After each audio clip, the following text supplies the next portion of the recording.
Bonjour my friends, I'm Frankie and welcome to Club Foodie. Who doesn't like 30-minute recipes? They're convenient, especially when time is in short supply or when we don't feel like cooking. I have over 150 recipes on the site and here's another one. Curry fish soup. Full of flavor, this dish is so easy to make. With baby potatoes and firm white fish of your choice, simmered in a gorgeous broth along with vegetables, this is a satisfying meal to make soon. So let's get cooking. Today, I'm using red snapper, but any other white firm fish will do, and we'll pat them dry. We'll generously season the fillets with ground sea salt and freshly ground mixed peppercorns. We'll then cut them into 2-inch pieces. I know it's not obvious, but try to roughly cut the same size, okay? And move on to the stove. In a large skillet over medium heat, we'll add butter as well as olive oil. And when it starts sizzling, we'll drop in our red onions and also carrots. Without going too crazy, we'll lightly season with salt and then saute our ingredients for 5 minutes. To this, we'll add yellow peppers. I went for this color because later on, we'll be adding some tomatoes, so I wanted to create a rainbow of yumminess. And also jalapeno.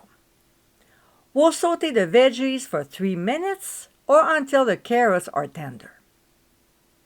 A few minutes later, we'll add minced ginger and pressed garlic. You can chop it, but I prefer pressed. It's faster. This time, we'll quickly saute them for only 1 minute. We'll now pour in the chicken broth, although fish broth is another option, and then add the baby potatoes cut in half. By the way, when I cook potatoes in a small amount of broth, I like to flip them, flesh side down.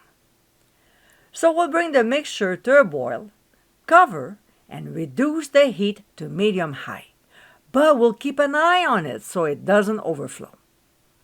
And cook for 6 minutes. When time is up, oh boy, it's hot. We'll pour in a can of coconut milk. My kitchen is a little cold, as you can see. Then Thai red curry paste and coconut sugar. If you don't have any, use either brown sugar or maple sugar.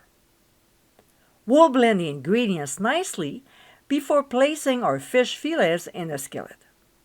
We'll baste them with the sauce, which not only keeps the fillets moist, but also adds flavor to them.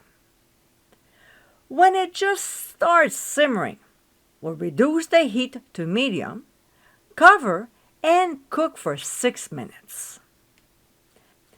Halfway through cooking though, we'll flip the fillets and add the cherry tomatoes sliced in half.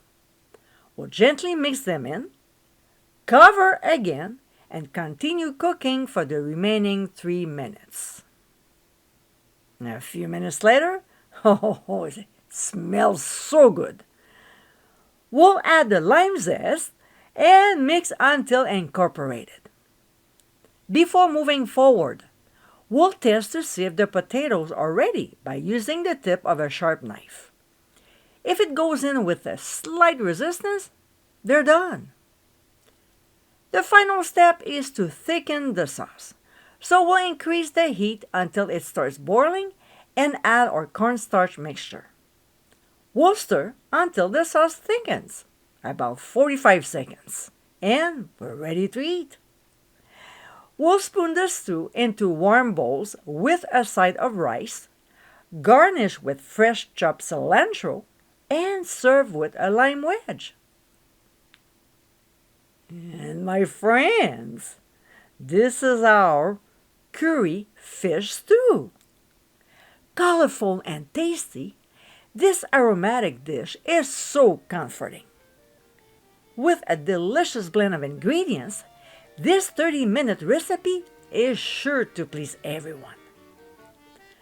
I hope you give it a try soon, and be sure to visit clubfoodie.com for ingredient amounts, directions, and more info. Until next time, my friends, bon appétit!